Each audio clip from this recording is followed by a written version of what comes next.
ready to talk about one of our first Grimm's fairy tales. This one is going to be The Frog King, or Jacob, you said yours has a different name as well. The Frog King or Iron Henry. Iron Henry. Yeah, and some versions keep the German Iron Heinrich, whatever. But Mhm. the first thing I kind of want to touch on here real fast is you've got this weird two different titles. And if you, as you go through and you read the story, you almost have like two different stories that someone stuck together. In the beginning, you have the story of the princess and a frog, and then something happens near what I would call the end of the story. And I don't think I'm giving too much away when I say that the frog becomes a prince, becomes human again, Mhm. right? And now the frog is not a main character. He's almost a secondary character of the story. And you have his friend, Henry, who now becomes like the protagonist of the story. And now this story is about like straps of iron that are wrapped around his heart or wrapped around his chest, depending on what version you're reading. Um, and now like that's the story.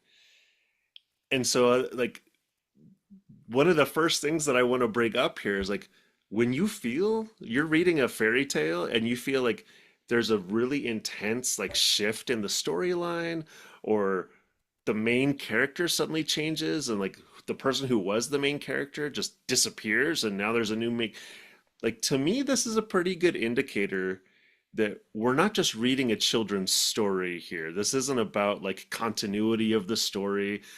There's something deeper going on, and that shift is required to maintain the depth of the story, or the, to at least signal to you like, hey, pay attention to something other than the plot here. Like the plot matters, sure, but pay attention to something other than the plot here because there's something more going on.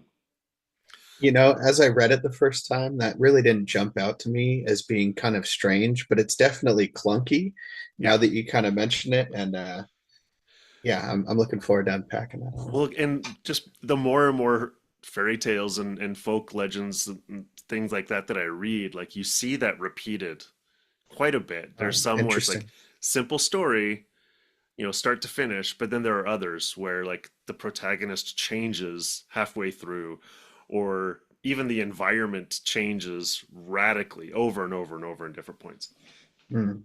Okay, so just quick overview of the story itself. Um, we have a princess. She has a ball. I'm sure we are going to dive into what we think like the symbolism of the ball is. As soon as they start talking about like a golden ball, like any of us who have read Iron John, like we know we're going somewhere with that. Or yeah, the Hmm. golden ball here. Um, but then because of this golden ball, or the apparent loss of this golden ball, she encounters a frog who promises to give the ball back, and she kind of befriends this frog very much against her will, almost like she's made a promise and she doesn't want to follow through with it. Her father, the king, is like, sorry, you made a promise, like you made your bed, now you got to lie in it. um, she gets super angry with the frog, who really is just kind of a pest. Let's be honest, right? He's very persistent and kind of needy, and she Eating lose. off her plate, even. Right. Oh, just let me sleep in your bed, princess. Like, all right, brother. Let's. Um, but depending on the version of the story that you're reading, she hits him, she throws him against the wall, or even in some versions of the story, actually has him killed. At which point he is no longer a frog. He turns human and is kind of like outing himself as the prince of another kingdom. At which point she's like, "Oh, you were a prince this whole time? Of course I am in love with you. Let's get married." Okay, that's normally the end of our fairy tale story. The prince and princess get married, everyone's human again, and end scene. But in this, it kind of reminds me of the ending of Disney's Robin Hood, as they're driving away in the carriage, and you're hearing this ping, ping, ping, and it's these three loud bangs. And now this is where Henry becomes the protagonist of the story. Apparently, there's something else going on where when his master was turned into a frog, he has to bind his heart in some way. And now that his master is human again and has found love, he's so thrilled that he can't contain the joy in his heart, and it's these iron bands bursting, right? Um, just kind of a quick overview. I do have a video of a reading of that story, so if you haven't read it or listened to that, go do so, and then come back here and join us. Um, Jake, anything that like jumps out at you as you read through this, or like, Well, obviously the Iron John connection, yeah, right? yeah, Because they both center kind of around this golden ball. And, Robert Bly talks about how kind of around 8 years old, right, we kind of lose this golden ball at some point, or maybe even a little bit later, right? And that's kind of our joyful nature, that kind of innocence of youth that we kind of lose a little bit. And, uh, and obviously in this one, it centers around kind of losing this ball into this murky kind of lake, right? At least in my story, I think right, it's a right. lake. And then in Iron John, obviously he loses the golden ball to the wild man. Um, and uh, both protagonists have to strike a deal. Yeah, because they would do anything to get that golden ball back, right? It Mm-hmm. is the thing that matters to them. And I kind of made a note in here. So yeah, if you haven't ever read Iron John, great resource. Go dive into Bly's interpretation of the golden ball. But I just wrote a little note that feels like it's associated with pure happiness, this like joyful innocence of youth that you don't realize you have it, not even until it's gone, but until you reach a stage where you're like lamenting its loss. So this is even something much later in life. Mm-hmm. Um, another element to this story that I kind of picked up on, and that's right off the bat. It starts with this pattern of a king has three daughters, the youngest of which is the most beautiful, right? And Yeah. this is straight out of the tale of Eros and Psyche, Mm-hmm. but it's not uniquely from there, right? So I or sometimes you'll hear like the pattern of the king has three sons, and ironically in the tale of the king's three sons, it's usually that the youngest is the most foolish, but in the king has three daughters, the youngest is the most beautiful. um, Obviously, a parallel with Cinderella there. yeah, yeah, well, yes. um, Even though in that case like it's stepdaughters, but it's still like the third of a Mm-hmm. set of three. There's something unique, something special about them. And often in fairy tales, it's really just like there's three of something to bring your attention to the fact that that thing matters, not necessarily that the third one of them matters, but that. So here's the idea. I don't know necessarily what to make of the fact that like this pattern is that the third daughter is the most beautiful, and why that matters, other than to say that in fairy tale language, beauty is not necessarily thought of as a physical attribute as much as a a a sign of inward virtue. But as you read this story, this princess doesn't seem to be particularly virtuous in any way, you know? So, Um, you can kind of think of like man kind of has three stages of life, right? Youth and adulthood, and then old age, right? mhm. And obviously, the youngest one probably correspond to youth, is what I would think. Oh yeah, yeah. And that certainly is a likely interpretation of this right here. Um, So what does it mean that the ball falls into a dark well, or like in your case it's a lake, right? In mine it's a dark well.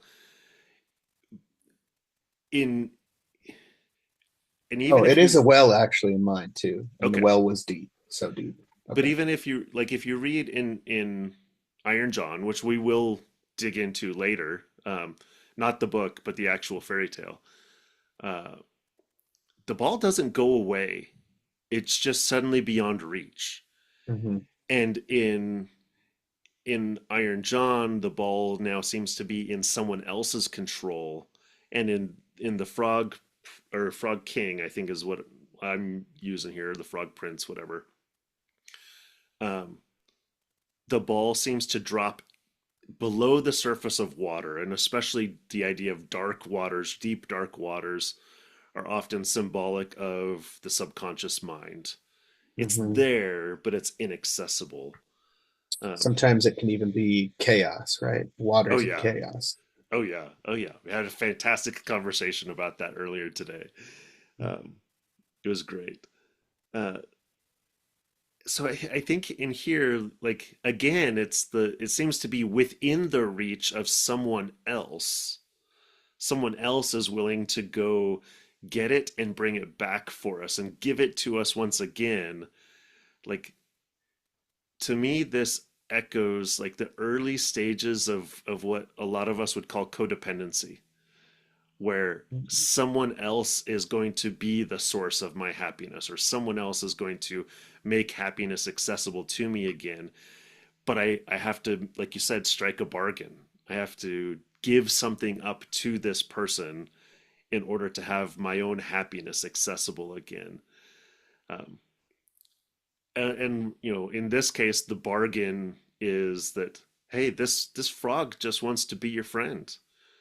Um, but I do think it's interesting that the frog, like that the prince here is first appears in the form of a frog, and the princess's perception of him is not positive at all. He's gross, he's slimy, he's described as, you know, this creature from the deep that's thought of as grotesque, foul, dirty, and yet it's promising her happiness, or at least access to her happiness. Um, but he wants to do all kinds of weird things. He wants to be your friend, wants to sit at the table with her, wants to eat from her little golden plate. Um, which I think if we're going to say that the golden ball is symbolic, that this idea of a golden plate has got to have some symbolism to it as well, though I have no idea what it might be. Um, Yeah, I don't know. I don't think we have to know. That's the point. Is we're just asking Sure. questions, right? So I kind of conceptualized this kind of struggle between the frog and the girl as kind of an internal struggle, like in our Mm, psyches, right? Um, so at least for me, I kind of conceptualize the frog as really kind of earthy, yeah, right? Like yeah. it's in the mud, it's not necessarily pleasant, right? And so there's this confrontation where the only way to get back that ball is to kind of confront this really maybe not pleasant part of ourselves, right? And I don't know. Those were my thoughts. Well, and that as the frog being a masculine character, uh, representing the what the animus element here, or am I getting my anima animus mixed up? I never know which one is which. I It's all think Greek to me. But the idea here is like you said, it's different, it's foreign, and it's scary and frightening at first, right? Which I I don't want to go totally off the rails here, but that definitely mirrors my own interpretation of Beauty and the Beast, is that the three main male characters, who are either first friendly to Belle in terms of like her grandfather, and then like arrogance and bravado, in terms of the Gaston character, and then the beast itself becomes frightening and scary, but ultimately in the story holds the key to her sense of completeness, right? And so I think that certainly those two mirror pretty well. That here's this frog that's gross, it's earthy, it's foreign, it's different, and the princess even thinks that she can trick it, right? Like, yeah, I'll do these things, absolutely, I'll give you anything you want, and then as soon as she gets what she wants, poof, she's gone. And Books it. she has some actually not kind words for the frog. Like she calls him stupid or gross or something like that. Um, what's funny, she promises the frog, like, whatever thou wilt have, dear frog, my clothes, my pearls and jewels, even the golden crown which I'm wearing. Like Mhm. even her like claim to royalty, she's willing to part with if it means getting back that inner child, that inner golden child. Frog's like, nah, I don't want any of that stuff. I just want your friendship. I just want to be your friend. Um, but then as soon as she gets what she wants, like she's gone. And he calls to her, wait, wait, take me with you. And she's like, dumb, dumb animal. I was reading, I don't remember where I read it, but Jung said the psyche always likes to make deals, right? And so, I knew the psyche was my psyche was the devil or something like that. but he said, I don't remember exactly where it was at. Maybe it was in Iron John by Bly, right? But Hmm. um, he said, if you want to be lazy for an hour, but you have things to do, make a deal with the psyche. Okay, if you allow me this 1 hour to get this work done, I will give you 1 hour of rest and repose, right? So I don't know. It's interesting that these things kind of always kind of center around that kind of deal between two kind of opposing forces. Well, and we think that we can trick it, right? We think we can make the deal and then not hold to it. But it comes back, it comes knocking over and over and over again, Much like right? this frog, yeah. Exactly. um, so again, the frog comes knocking, makes its way all the way to the castle, and, as frogs do, knocks on the door. Yeah, right. Um, and and then the queen, or the not the queen, but they open the door and it's the frog, and the frog kind of recounts to the princess, like, hey, we had a deal, what's going on here, and you said you'd do this. And she's like, she's disgusted by this thing, but her father the king says, you made a vow, you keep your promise, right? And I'm curious what you think of kind of the king figure here as it relates to the princess, because So that kind of seems to me like, the king is many things, right? But he's also kind of the upholder of the law, right? Or of order, of kind of, well, if you said you're going to do A, well, you know, you better go ahead and do that. Um, but I think it's kind of this justice, right? yeah. This kind of interplay. Well, and like I'm putting myself in this situation as though I'm the king, and this frog comes knocking at the door of my castle asking to befriend my daughter. Why on earth am I sympathetic to the cause of this frog? Right? Like, very clearly, the king sees some element in this frog. Like, I don't think he sees just the frog. He sees something here. And I think kind of what you're saying, he's the symbol of justice because he's reaching out and saying, hey, you made this bargain. Like, frog, what's your claim first? And then he hears the whole story. Then he tells his daughter, you made this bargain. Like, deal with it. Go do the thing. Um, and finally she does it. She lets the frog in. The frog get hops up on the table next to her.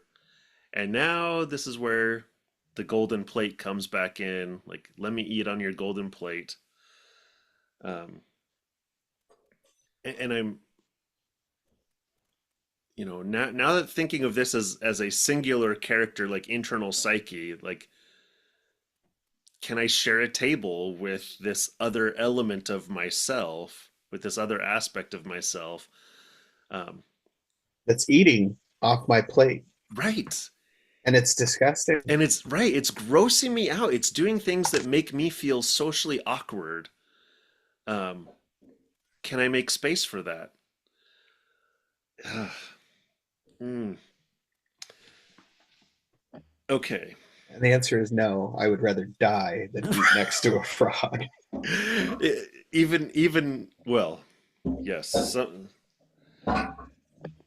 From my earliest childhood, I've had a very intense like phobia of frogs and toads in general. So like this Mm-hmm. story like hits super super deep.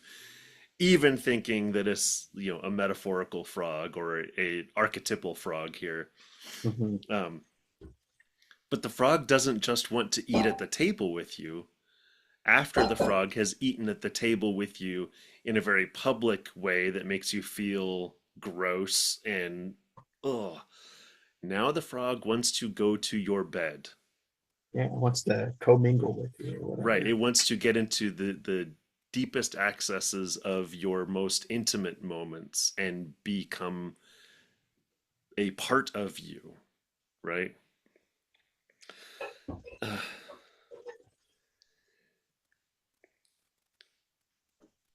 and finally, you reach a breaking point and you do something like so against your nature. Like, I don't think, well, I don't know. It depends on whose interpretation or whose representation of princesses you are drawing off of, but I don't think princesses just make it a habit of like throwing frogs against walls. Like that's something teenage boys might do. Um, but the princess is supposed to be prim and proper, and that's part of Mhm. the reason why the frog itself is grotesque. And to me, like, this is the signal of the transformation, is now the princess herself, like her own behavior is the grotesque thing. So the frog doesn't have to be grotesque anymore. This other character doesn't have to be the weird foreign gross thing. It's her now. Um, and again, and depending on whose story you read, she throws the frog against the wall, and That's what's in mine. But you said there was other versions of it too. yeah, there's other versions of this story, um, or not necessarily other interpretations. All the ones that pull from Grimm are kind of throws the frog against the wall. And in some cases, the frog is dead and she has to bring the frog back, or, you know, but in some stories, like the frog is just there. Um, but as soon as the frog hits the wall, he transforms. So again, this is the beast element from Beauty and the Beast. He transforms into, as all of our friends will tell us, the most disappointing transformation in all of representations of the male psyche, or the male aspect of the feminine psyche, whatever. Like, it's like, oh, he was better as the beast. Well, yes, that's ultimately why you feel that way, is because as soon as you go, oh, he was better as the beast, he ceases to be the beast. Oh, he was better as the frog. Well, right. Because as the frog, you could externalize all these negative attributes of yourself onto him. And now that you can't do that anymore, he ceases to be the frog. Right. So I have to admit, as I went through and I read this story, I did very much view this not as all happening within a single psyche, but as like a princess's relationship with a masculine counterpart, and kind of like going through this young stage where the boys are just gross. They're just gross. But you see in your culture, in your society, that, well, you're going to have to get married someday. And so you have this idealized version of your happiness, your happily ever after, with there's someone there, and that someone just happens to be a frog right now. Mhm. And this is, we hear this story, um, take it or leave it. You have to kiss a lot of frogs, or you don't have to kiss any frog, whatever, in order to find your Prince Charming. Um, Mm. but But to in find that kind of other in somebody else, maybe you have to accept them warts and all. Right. Well, and that I think is the thing is you don't have to kiss the frogs. It's you have to recognize like, oh, I'm a frog kisser. And as soon as you recognize that attribute in yourself, you go, oh, this other person's not a frog at all, right? But again, like you said, you're looking at this from a more internal perspective. Is like now this is different attributes of yourself, and you can have some fun conversations about how IFS would play into this and things like that. Um, because remember, the frog starts out as a rescuer, right? A Mm-hmm. grotesque rescuer that does nothing but create problems for this young princess. Um, He's really not a bad frog either. I mean, obnoxious perhaps, but he's pretty polite, all things considered. it's Especially super since she, patient. yeah, especially since she tried to renege on her part of the deal. Right. I mean, he's a little persistent. He's a little, you know, maybe he wants to cross a boundary or two, but it's just because he wants to be your friend. Like these are the things that friends do. It's only what's rightfully his because she said, whatever you want.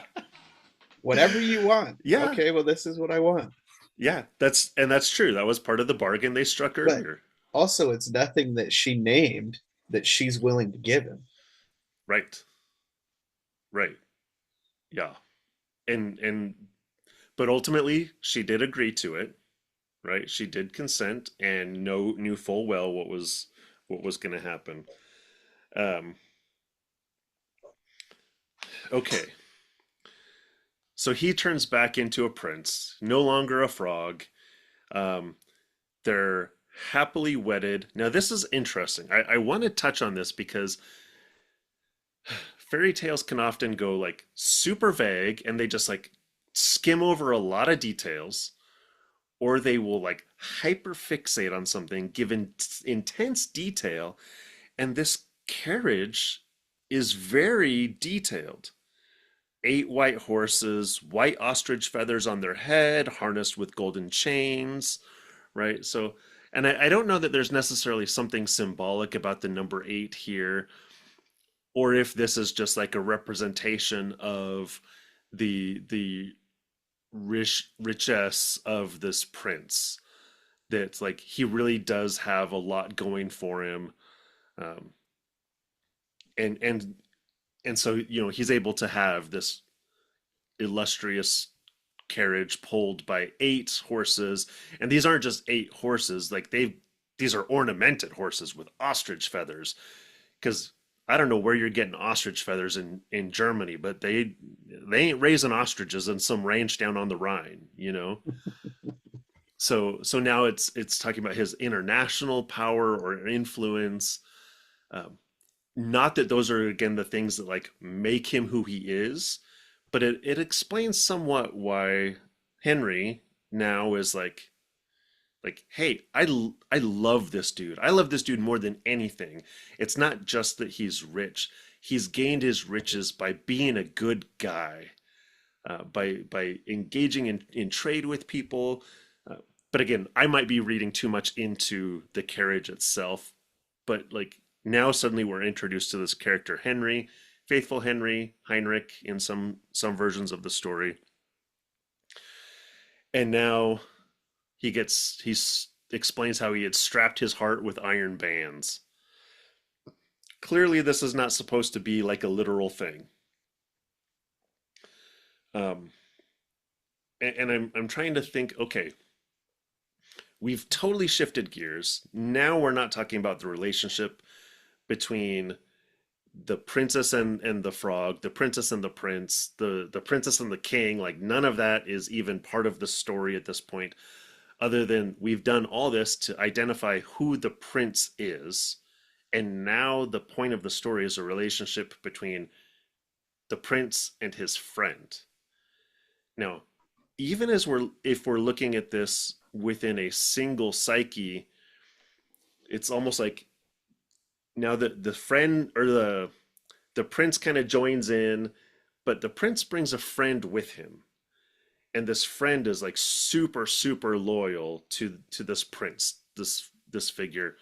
um and the prince, even just the existence of the prince has made us kind of had to come to terms with our own ugliness, so that we can now see the beauty in other people. And now Henry comes along, who sees like nothing but beauty in other people, or at least in the prince character. um, so much so that when the prince is cursed and turned into a frog, like he has to bind himself, or bind his heart. What does it say? He had caused 3 iron bands to be laid around his heart, lest it should burst with grief and sadness. There's clearly something there. I'm I don't necessarily know what it is that's there. Um, Other than this could, iron is symbolic of strength. This can be representative of, the loyalty, or just the intensity of the feelings here. But now, like, Henry becomes the main character here. Um, and as they're driving along, those bands start breaking off, and the prince is now like the anxious one. The carriage is breaking, like something's wrong. Um, and Henry calms the prince down. No, master, it's not the carriage. It's the band from my heart, which was put there in my great pain when you were a frog and imprisoned in the well. Pop, pop, pop, all 3 bands break. Um, Henry is happy again because the master was set free. Well, if we kind of think about it through an IFS lens, right? Maybe the frog is kind of that exile. He's been exiled, right? Mm. And then brought back in communion with Henry, which is what does he say about him? I don't know. He's got this kind of purity to him or whatever, Well, right? And he's so, faithful. Like that's what we yeah, know. Like, and the self is faithful, right? And so, um, it sounds to me like, he's kind of brought back in communion with the self, right? And now there's this healed or whole psyche.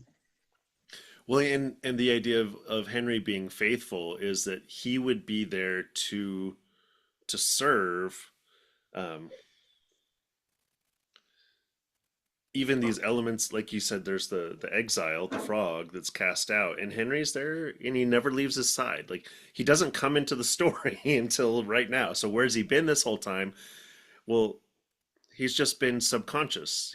You haven't been aware of him, but if he's really been that loyal, he's been there in the story the whole time. Um, Which, um, they talk about in that IFS book of finding self, right? Once you've peeled back all these layers, well, what's left? Well, it's just me, right? Been there the whole time, hidden kind of behind these other layers of our psyche. and I'm trying to dig into the idea of iron bands being strapped around the heart. Like, yes, it's designed to protect the heart, but I can't help but imagine that it has also restricted the heart in many ways. That these things that we do to try to protect ourselves ultimately end up being the cause of a lot of pain and suffering and torment. Um, and it's only once we're able to make those things conscious again, Hmm. So maybe address them, that the bands can fall off. so he's kind of the protector element, I guess, right? Yeah, I think that's more where, Hmm. but it's almost like the prince is he's the rescuer for the princess, but he contains an element of an exile in himself, that now Henry is the protector that is there for him. Hmm. Um, Very multi-layered, multifaceted here. I I am curious what your thoughts are, and if you don't have any thoughts on this, that's totally fine too, because it's kind of a what the connection is here. Like, why does it seem like the princess is the main character in the story from the very beginning, and then kind of the frog becomes not even like a what's the word that I'm trying to think of? They're the protagonist buddy. They're the protagonist friend. Like they're not the antagonist. Um, but they're just kind of there in the story, and the frog kind of starts that way. And there actually is a minor detail that I didn't mention here, but he's the frog is talked about. He becomes the prince. Um, oh, where is it? Where is it?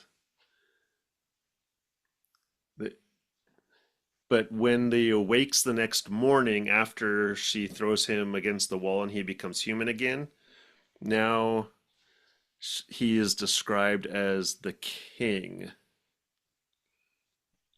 That um, because Henry is described as the prince's servant, and he says that he's the king's servant. So it doesn't do it directly, but the frog, becomes the king by the end of the story,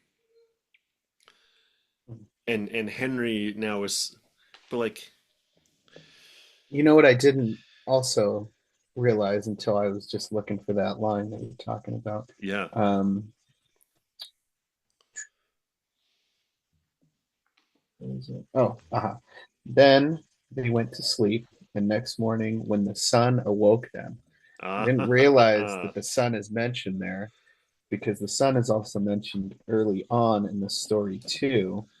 oh, It says, "But the youngest was so beautiful that the sun itself, which is seen so much, was astonished whenever it shone in her face."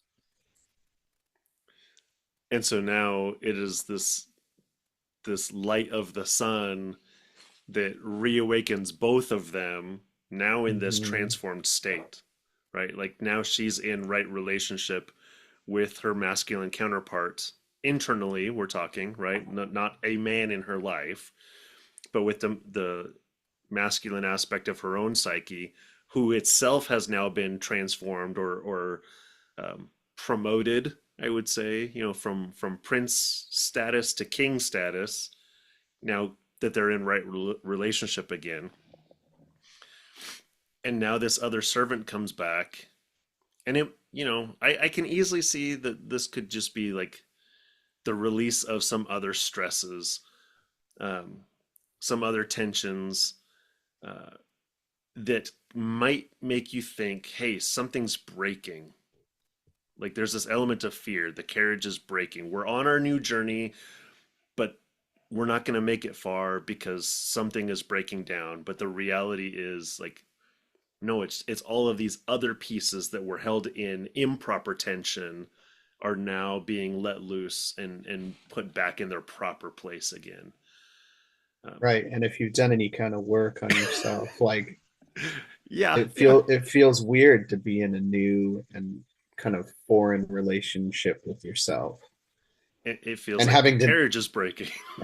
navigate that in the world, right? Yeah, absolutely. Absolutely. That's awesome. Any other insights, thoughts on this story? I think we've done a fairly good breakdown. I think, you know, the more we dig into this, you're going to see other elements. Um, there's certainly more symbolism in here. There's certainly more like shared story motifs. We didn't even dig into the ATU index to look at other stories that might line up with elements of this story. And I don't think we need to generally. I just want to dig into the stories as we've done right now. But anything else in here that you're like, oh, we've got to talk about this. We can't skip over this piece at all. I think that's thorough. I think I'm happy with that. All right, cool, cool. Um, there is like I'm just glancing at this right now, and so I want to touch on it because I totally missed this the first few times. Hmm. Um, the first time the frog comes to the door and there's a knocking, like she opens the door and then slams the door shut again. And the very first Hmm. thing that the king asks her is there a giant that wants to carry you away? Right? Hmm. That there's this grotesque figure that doesn't fit into culture, that doesn't fit into our society, that doesn't fit in. It's a foreigner of sorts, and he's going to run off with you. And yet, how does the story end? Is them driving off, is them leaving, right? Um, and it, no, it was a simple little frog, and you know, grotesque in a different way, a foreigner in a different way, but they do end up being, leaving together. Um, which now I wish I could reach over and grab. I believe it's a Marion Woodman book off my shelf called "Leaving My Father's House," and just the psychology of the princess leaving the house of the king. In this case, going and being in right relationship with her own internal king. But I don't think that's always the case. So we do often see stories, and we'll see this more as we read through more fairy tales together, of the princess or someone's daughter leaving the house of her father and going out and exploring the world. Um, in fact, not too many stories hence, that's how our story begins: is a young woman leaves her father's house to go be experience life elsewhere. So I don't want to foreshadow that too much, but it's just it's there, and I want to put it out there. So um, all right, if anyone else has thoughts, ideas they want to share, things that we missed, things that we you think we're wrong on, share it below, share it in our comments. The idea here is not that we think we have all the answers. Far from it. Um, we know that we are at like the peak of the Dunning-Kruger curve, uh, which means that we're at a stage where we're willing to ask the dangerous questions. But as long as we're recognizing that we can ask the dangerous questions to open conversation, great. Because we don't claim to know any of this. We have insight, but it's extremely limited insight. And our goal is to learn through this conversation and through continuing conversation with all of you guys. So hopefully we've made a significantly large enough mistake that someone feels the need to jump in and correct us, because that keeps the conversation moving forward. That's the quickest way to get corrected is to post something incorrect on the internet, right? And we'll certainly do that with time. So thanks for joining us, and we'll see you guys all later. All right, I'm gonna stop. Okay, if I could do like a record screeching like sound right here, like that's what I would do, because we recorded our last bit of this going into the Frog Prince or Iron Heinrich, Iron Henry, depending on what version you have. And we left the discussion going, yeah, I don't know what the three iron bands mean. And like no more than 2 days later, I'm reading my kids a bedtime story, and I think I found a connection. And I don't know that it's an explanation, I don't know that it's a source, but I think I found a connection there that I definitely want to at least bring up, because that's kind of my whole purpose in this journey, is to find these connections and these universal themes and motifs in these stories. So, um, Jacob, the version, what I was doing is I was reading my kids a version, like a children's adaptation of the story of Sigurd from the Völsunga Saga. People are like, that is not a children's bedtime. It is. Trust, like the version that I'm reading is most definitely like a children's, like Tales of Magic and Enchantment. It's a great story. Anyway, at the end of this, and I won't go into, like, it's a fantastic story. Go read it, but that's not what we're doing here. Right? What we're doing here is the Grimm stories. Okay, so Völsunga Saga is much earlier, uh, and I believe it's mostly Icelandic. I'm not 100% on that, but I believe it's mostly Icelandic. Um, and so now Grimm's is early 1800s Germany, but there's a piece of the Volsunga saga and the story of Sigurd where at the end of the story, Sigurd finds himself in an extremely difficult situation. So Sigurd is kind of the hero of the story here, and Sigurd loves Brunhild, except that at some point there's been some deviancy going on, and so Brunhild is married um, to Gudrun, and or no, Sigurd is married. Sigurd is married, yeah, to Gudrun, and Brunhild is married to Gunnar. Gudrun and Gunnar are brother and sister. They're also the children of this witch. Okay, and it's this witch that has kind of cast this devious spell and made all this stuff happen. But there's a point in the story where Brunhild discovers all the treachery that's been going on, and um, and Sigurd comes in and is trying to make everything right, trying to set everything in its proper order and proper place. And Brunhild essentially says, "Nope, it's too late. I've given up." And then I want to read this line to you. I know this is not the original text. Okay, this is a children's version of it.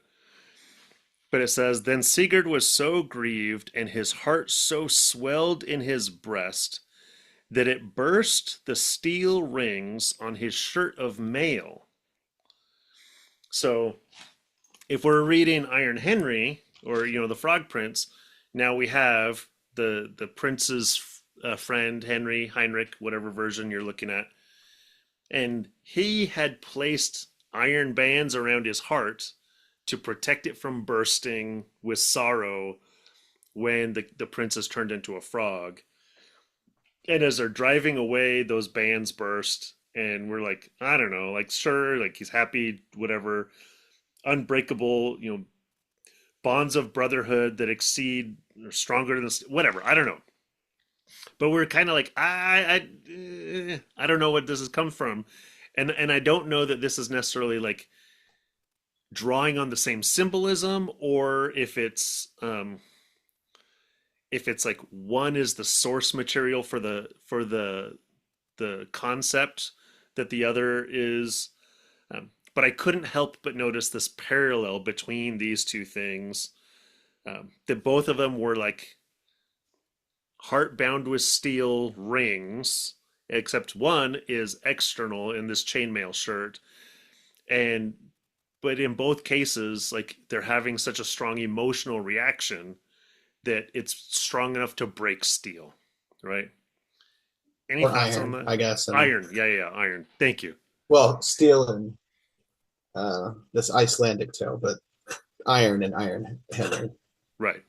Well, Yeah. and there is significant difference in that. I don't know if there's symbolic difference in it, but they're different materials, right? Um, I don't know. Any other thoughts on that other than just like, hey, that's a cool connection, you weirdo.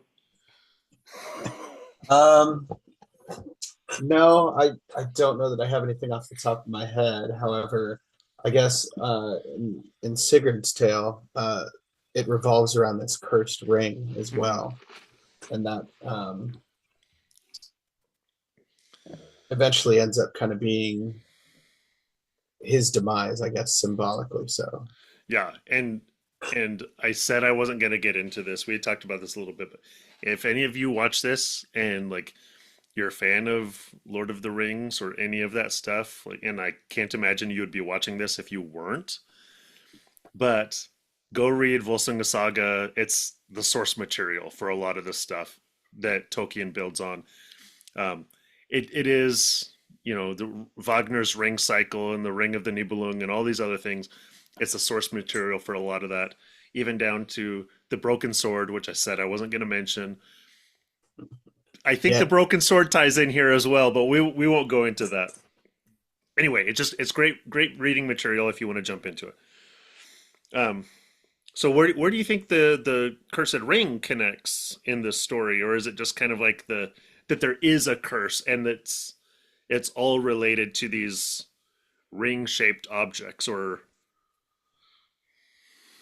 Well, I guess in a certain sense, right? Iron Henry kind of has this, I guess what you could call a curse, right? Like a, yeah. and it's broken by his being reunited with his buddy, right? Mm, mm, As opposed to in this other tale, the cursed ring eventually ends in their demise. right, right. And there's a long story that we could go into why that happens, but that's when we're at the point in this that we're going into the Nordic sagas, like that will be years from now. So we'll jump into that when we're ready. um, there's another piece in this that I wanted to make sure, because again, like I'm constantly reading and doing study on this, but there's another piece of this that I wanted to mention that came from my reading. And again, I want to give credit where credit's due. This one comes from Maria Tatar, who's a professor of folklore and mythology at Harvard. Um, and she talks about how kind of like the sanitization of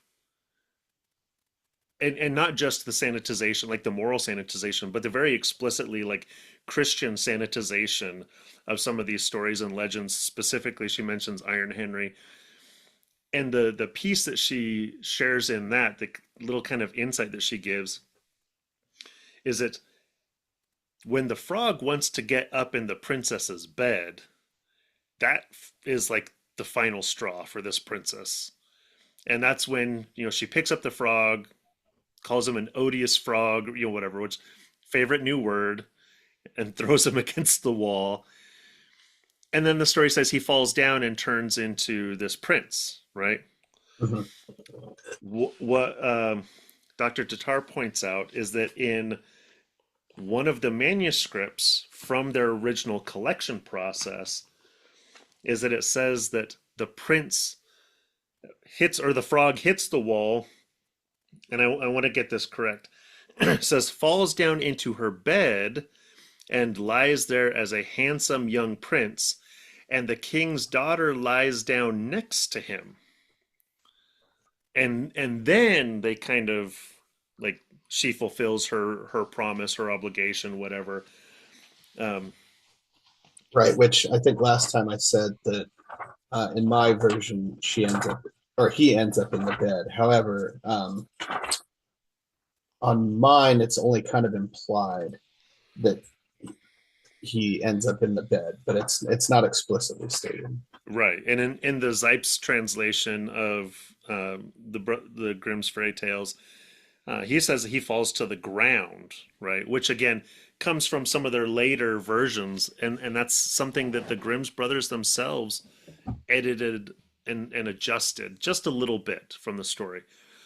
Um, does that really change the story for you at all? Especially if we're looking in the context of this being like an internal thing. This isn't about external relationships between a cursed prince and a princess.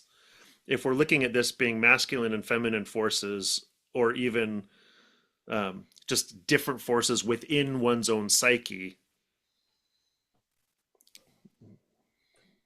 Um, I don't know. Maybe. I Look, think I think if you kind of sanitize it, I think it does kind of maybe obscure some of the symbolism a little bit. I think of course the prince ends up in the princess's bed. It only makes right. sense. And when I was reading the story, the reason I thought it was in there is because I kind of it was implied or hinted at. So that's kind of the conclusion I had already come to. Well, and they're Which, married like three sentences later. yeah, So I think that is especially in this case, the Grimms can kind of get away with it because it's where your head goes already, you know. Um, but I do think a little like one of the things, like what is the actual trigger for her? What is the actual thing that pushes her to like suddenly view him differently? And I think it does, you know, when if he falls down on the ground and he's a prince all of a sudden, I think it's very easy to say, well, that it's just very human. She can relate to him, or or she can relate um, to his position, to his money, to his authority, to his power. Um, Well, but so that's in my mind where it kind of gets a little screwy, right? If he right. falls down lower than her, that kind of maybe changes the dynamic a little bit. Where if he ends up on the level playing with her, that's Ah.